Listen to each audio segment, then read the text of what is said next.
Chega no posto antes de chegar em casa. Ó, em mim não, hein? Vocês controlam, em mim não, pai. É, pô. Ai, velho, Desculpa, Rosane. Não, jogar não vale, jogar não vale. Seu furo, cara. Ô, Leno. Ô, Leno. Separa que é briga, separa que é briga. Que coisa, não. Dois homens agarrados é problema. Ô, Leno. É Ô, Leno. problema. Leno. Dois homens. Para que é briga, pode separar que é briga. Separa que é briga, separa que é briga.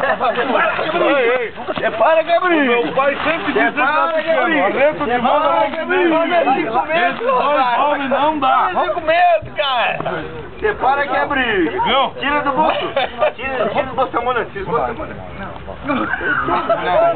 Não, tudo lá. Chama ele pra falar mal de alguém. Não me diga merda. Separa que é briga. Meu pai Para sempre que é disse briga. arreto de mão não se mete.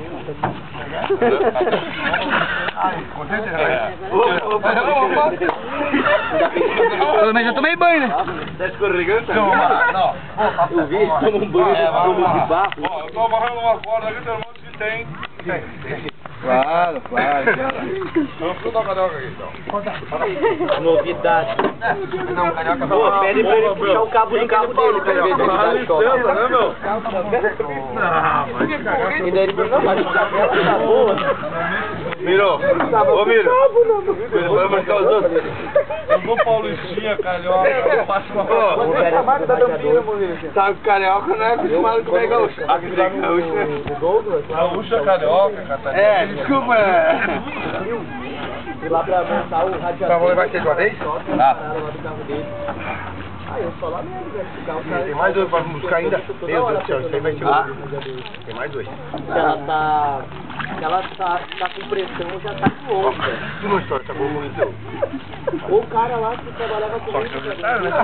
Quando ele tá atrás, não. cara, Tá depois pra frente também, né? caiu, Caiu, carioca, não tem mais toda a nada. cara toda. Aí ele, mas não ficou com cicatriz com nada. Aí outra vez, cara, eu vi, ele chegou assim, ó, velho.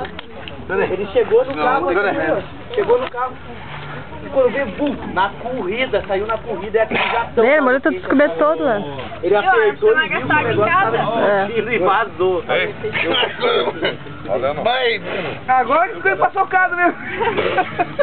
Ali, dá um mergulho na piscina ali, parceirão. O moleque lá também vendo... Não, mijaram lá dentro. Não. Mijaram. Só deu uma escorridinha. Ei, mijaram que eu vi. Tu viu onde tá, Rosane? O carburador bocudo, tá ligado? Ô, tá ligado, tá ligado? Bota o filho na frente aqui pra nós. Tá, eu quero saber onde tá? Eu não tenho.